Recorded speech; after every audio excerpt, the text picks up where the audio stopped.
semuanya, selamat datang di YouTube channel kami. Perkenalkan, dengan saya Desita dan dengan saudara Dimas. Semoga Anda semuanya menyaksikan dalam keadaan sehat selalu ya. Nah, dalam kesempatan kali ini kami akan berbincang-bincang sedikit membahas mengenai terkait dengan peraturan pemerintah atau PP Republik Indonesia nomor 72 tahun 2019 tentang perubahan atas PP nomor 18 tahun 2016 tentang perangkat daerah, utamanya terkait Inspektur Pembantu Investigasi dan Penanganan Pengaduan. Bincang-bincang kita kali ini dalam rangka memenuhi tugas ujian akhir semester mata kuliah implementasi dan evaluasi kebijakan publik dengan dosennya Pak Daimul Abror. Ya, langsung aja ya teman-teman. Untuk pertanyaan yang pertama ini, apakah Pemkab Madiun telah mengimplementasikan PP RI nomor 72 tahun 2019 tentang perubahan atas peraturan pemerintah nomor 18 tahun 2016 tentang perangkat daerah, utamanya terkait Inspektur Pembantu Investigasi dan Penanganan Pengaduan? Untuk Pemkab Madiun sendiri sudah mengimplementasikan berupa Perbup atau Peraturan Bupati Madiun nomor 66 tahun 2019 tahun 2021 tentang SOTK atau kedudukan susunan organisasi tugas fungsi dan tata kerja Inspektorat Kabupaten Madiun, khususnya tertuang dalam pasal 3 ayat 1 huruf G sampai dan pasal 6 ayat 3 huruf A sampai dengan E. Mungkin bisa dijelaskan terlebih dahulu ya, sesuai implementasi dari peraturan pemerintah nomor 72 itu kan diturunkan menjadi peraturan daerah Provinsi Jawa Timur itu nomor 5 tahun 2020 dan perubahan dari peraturan daerah Provinsi Jawa Timur nomor 11 tahun 2016 dan diturunkan lagi menjadi Perda Kabupaten Madiun nomor 13 tahun 2019. Kemudian untuk Kabupaten Madiun sendiri sudah menerapkan berupa peraturan Bupati nomor 56 tahun 2019 pada awalnya, kemudian diperbarui sampai dengan yang terbaru sekarang itu adalah nomor 66 tahun 2021 yang intinya pada Pemkab Madiun itu tahun 2020 telah membentuk Irban Investigasi dan Penanganan Pengaduan Masyarakat sesuai dengan peraturan pemerintah nomor 72 tahun 2019. Mungkin seperti itu. Nah, kalau di Pemkab Madiun sendiri apakah sudah dibentuk Inspektur Pembantu Investigasi dan Penanganan Pengaduannya? Seperti yang saya jelaskan tadi, untuk Pemkab Madiun sendiri sudah dibentuk mulai tahun 2020 awal tahun tersebut dengan dasar peraturan bupati yang lama, karena untuk yang baru itu ada perubahan terkait perpindahan penyetaraan dari struktural ke fungsional Asubag Prolab. Untuk tahun 2019 itu Irban Investigasi itu sudah masuk tertuang di situ. Jadi di Kabupaten Madiun itu dari Irban wilayah 1, wilayah 2, wilayah 3, wilayah 4, dan yang terakhir adalah wilayah saya ulangi, Inspektur Pembantu Investigasi dan Penanganan Pengaduan. Mungkin itu.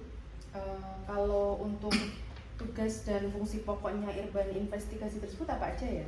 Kalau tupoksi itu ada dijelaskan di Perbup yang baru maupun yang lama. Untuk yang baru aja sesuai Perbup 66 tahun 2021 tentang SOTK Inspektorat, salah satunya itu adalah tugas investigasi. Salah satunya sesuai Perbup ini, yang pertama adalah menyiapkan penyusunan kebijakan. Untuk yang kedua adalah pengorganisasian pelaksanaan pengawasan pengaduan. Yang ketiga adalah pengordinasian penyusunan laporan. Yang keempat adalah tentang adanya potensi penyalahgunaan wewenang dan atau kerugian keuangan daerah, pelaksanaan pengawasan PDTT atau PDTT tanpa menunggu penugasan dari gubernur ataupun bupati sebagai wakil pemerintah pusat. Untuk yang terakhir sesuai Perbup adalah pelaksanaan pelaporan kepada gubernur atas pengawasan internal dilakukan apabila terindikasi penyalahgunaan wewenang. Selain itu ada tugas lain yang diampu oleh Irban Investigasi yaitu adalah PKPT atau Program Kerja Pengawasan Tahunan. Kemudian di situ ada tugas salah satunya adalah membentuk tim saber pungli atau sapu bersih pungutan liar. Sesuai dengan yang tertuang di SK Bupati itu adalah nomor 188.451-KPTS-402.013 tahun 2022. Karena mohon maaf untuk tahun 2023 ini masih dalam proses revisi. Kemarin ada revisi ketiga dari bagian hukum, jadi belum disahkan oleh Pak Bupati. Di mana tim itu, di tim saber pungli itu ada terdiri dari APEP, yang APEP atau aparatur pengawas pintaran pemerintah yang berada di inspektorat, dan APH. APH terdiri dari kejaksaan maupun dari kepolisian. Ada lagi dari TNI, Kodim 0803 Madiun. Di samping dua hal tersebut ada tugas lain yang diampu Irban Investigasi terkait MCP atau Monitoring Center of Prevention dari KPK RI. Jadi tahun kemarin itu Kabupaten Madiun itu mendapat nilai 9,95 terkait MCP ini. Salah satunya adalah FCP atau Fraud Control Plan, yang dalam artian ini pengendalian kecurangan. Ya, di sini kebijakan FCP itu sudah diambil sesuai dengan Perbu dan SK-nya juga ada. Untuk yang terakhir, selain itu tugas Irban Investigasi dan penanganan pengaduan itu terkait dengan perizinan perceraian di lingkup PNS sekitar Pemkab Kabupaten Madiun. Dan terakhir adalah terkait indisipliner PNS. Mungkin itu. Oh ya, kalau selain tupoksi tersebut, apakah ada tugas lain lagi yang dilakukan oleh auditor pada Irban Investigasi? Kalau Irban Investigasi auditor itu ada 3, Mbak ya. Jadi ada jadi di inspektorat itu ada 2. Yang pertama adalah auditor. Selaku auditor itu instansi pembinanya dari PPKP, dan juga ada P2OPD atau pengawas pemerintah urusan P2OPD di bawah naungan Kemendagri. Jadi tugas-tugas teman-teman di Irban Investigasi itu selain investigasi ada beberapa tugas lain, yaitu terkait kapabilitas, penilaian kapabilitas. Kebetulan saya sendiri juga ikut dalam tim kapabilitas itu di Kabupaten Madiun masih menuju level ketiga. Selain itu ada penilaian teman yang ikut tim evaluasi SAKIP atau sistem akuntabilitas kinerja instansi pemerintah. Nah, ada beberapa tugas lain, ini mungkin laporan keuangan dan yang lain. Mungkin itu saja yang bisa. Kalau di Pemkab Madiun sendiri dalam Irban Investigasi ini ada berapa orang? Kalau Irban Investigasi untuk Irban saja 1 yang pasti. Ada perubahan tahun 2021, saya ulangi 2021 akhir. Sementara untuk stafnya atau fungsionalnya itu untuk pertama kali dibentuk itu ada 1 orang auditor ahli pertama. Kemudian tahun 2021 akhir saya gabung di bulan Desember itu saya gabung, jadi ada total 2. Dan kemudian tahun 2022 itu ketambahan 1 orang P2OPD ahli muda.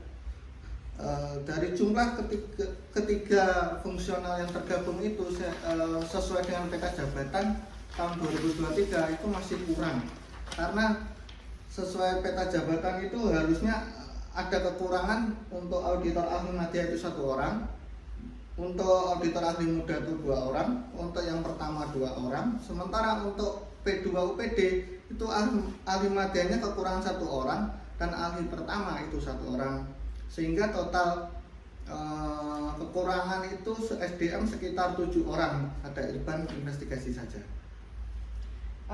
Kalau untuk Irban Investigasi di Pemkab Madiun ini sudah pernah apa belum menangani kasus kerugian negara atau mungkin pelimpahan perkara dari APH? Kalau khususnya kita bahas yang pertama dulu ya. Untuk yang pertama adalah tentang kasus kerugian negara. Tahun 2022 21 itu pernah ada PKN atau perhitungan kerugian negara, dan kebetulan pihak APH atau dalam arti kepolisian itu meminta bantuan kepada inspektorat untuk menghitungkan kerugian negara tersebut. Jadi untuk kasus kerugian negara itu kebetulan pernah ditangani, dan hasil laporan dari teman-teman tim ahli inspektorat itu dijadikan bahan di persidangan, bahan atau barang bukti, dan ketua timnya itu selaku saksi ahli di dalam persidangan, baik itu di tingkat negeri, pengadilan negeri yang ada di Kabupaten Madiun, atau di tingkat pengadilan tinggi yang ada di Surabaya. Untuk yang kedua adalah pelimpahan perkara dari APH. Untuk tahun 2023 ini ada beberapa, yang saya nggak bisa menyebutkan secara rinci ya, mungkin memang ada pelimpahan dari APH, yakni ada, tapi terkait pelimpahan ini laporannya sudah selesai dan kita kembalikan kepada APH. Mungkin seperti itu. Kalau ada perjanjian kerjasama nggak antara APIP dan APH ini, mungkin bisa diceritakan lebih detail tentang kegiatannya? Kalau perjanjian kerjasama atau MOU itu di tingkat pusat dulu ya. Tingkat pusat itu ada pertama kali tahun 2018, itu perjanjian antara Kemendagri, Kejaksaan Republik Indonesia, dan Kepolisian Negara Republik Indonesia, yang dihadiri oleh ketiga instansi tersebut, yang isinya adalah koordinasi APIP dan APH dalam penanganan laporan atau pengaduan masyarakat yang berindikasi tindak pidana korupsi dan penyelenggaraan pemerintah daerah, di mana MOU atau kerjasama tersebut itu diturunkan kepada pemerintah provinsi yang di bawahnya, ini berupa Pemda bisa Pemkat atau Pemkot, itu bulan September tahun 2018. Untuk yang sekarang atau perpanjangan di tingkat pusat itu sudah diperbarui.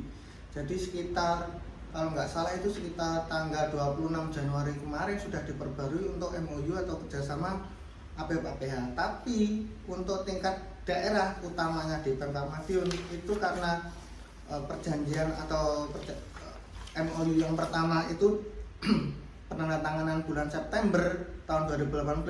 Jadi untuk saat ini masih berlaku, dan harusnya tanggal bulan September tahun ini dilakukan perpanjangan MOU atau kerjasama.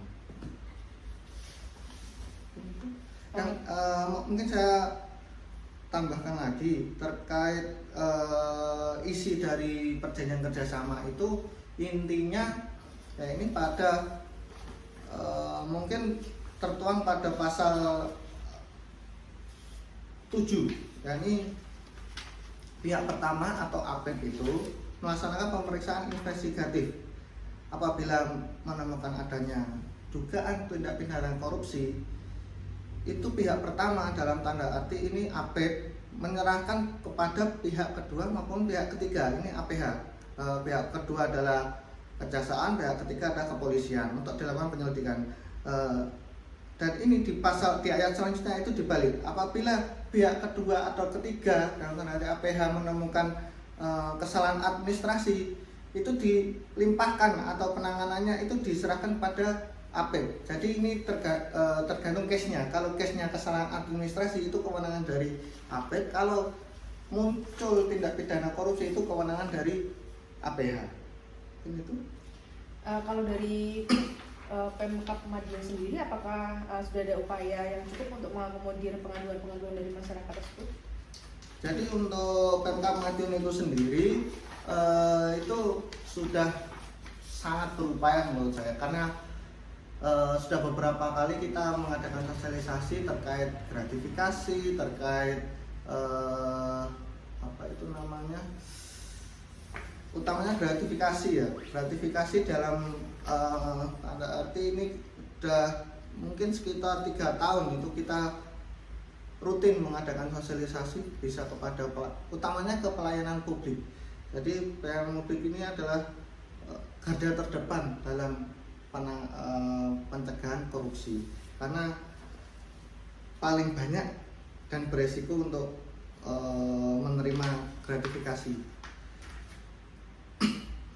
Untuk saya lanjutkan sebentar. Untuk upaya maupun pengaduan itu kita sudah menyediakan sarana pelaporan, ada non elektronik dan elektronik.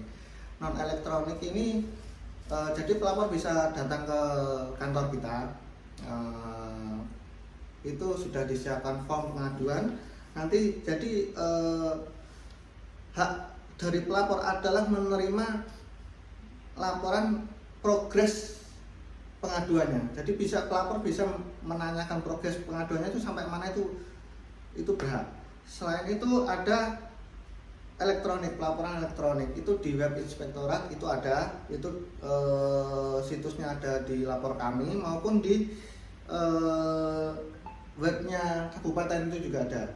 Ada juga di Gol KPK. Gol KPK itu pelaporan gratifikasi yang langsung berhubungan dengan KPK.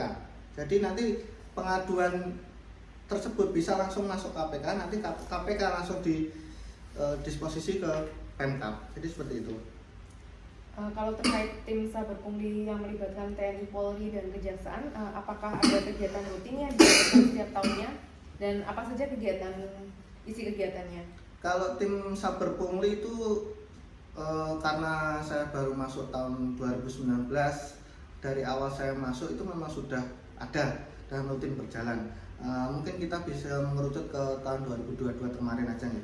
Untuk tahun 2022 kemarin tim saber pungli itu sudah mengadakan sosialisasi yang dihadiri oleh kepala puskesmas dan kepala OPD terkait gratifikasi ataupun pungutan liar. Selain itu pada bulan Agustus tahun 2022 tim saber pungli itu mengadakan studi tiru atau studi banding ke Inspektorat Kabupaten Sleman. Itu tujuannya apa? Karena Kabupaten Sleman itu secara penilaian itu di atas Kabupaten Madiun. Jadi kita melakukan studi banding ke sana selama 1 hari. Jadi di sana itu timnya saber pungli sudah sampai ke kecamatan. Kalau di Kabupaten Madiun masih progres ke sana. Seperti itu. Apakah Irjen Investigasi dan Penanganan Pengaduan ini juga pernah ikut dalam persidangan yang melibatkan PNS Pemkab Madiun sendiri? Kalau pernah, sejauh apa kontribusinya? Seperti yang saya jelaskan tadi ya, itu ada satu kegiatan atau satu case itu, satu masalah itu yang melibatkan tim inspektorat sebagai tim ahli untuk penghitung PKN atau perhitungan kerugian negara. Itu sampai terakhir itu sampai dengan di tingkat pengadilan tinggi yang di Surabaya. Kebetulan untuk tahun ini kasus tersebut sudah inkrah atau berkekuatan hukum tetap, dan barang buktinya itu sudah disetorkan kembali ke rekening kas desa. Kebetulan mungkin bisa dijelaskan sedikit, untuk kasus itu memang melibatkan kepala desa, tapi untuk saat ini sudah barang itu sudah ditransfer dari APH atau Kejaksaan kepada rekening kas desa. Baik, demikian diskusi atau bincang-bincang kita tentang peraturan pemerintah nomor 72 tahun 2019 tentang perubahan atas PP nomor 18 tahun 2016 tentang perangkat daerah dalam rangka memenuhi mata tugas ujian akhir semester kami dalam mata kuliah implementasi dan evaluasi kebijakan publik. Sekian dari kami, semoga bincang-bincang kami ini bisa bermanfaat untuk Anda semuanya yang menyaksikan. Terima kasih dan sampai jumpa.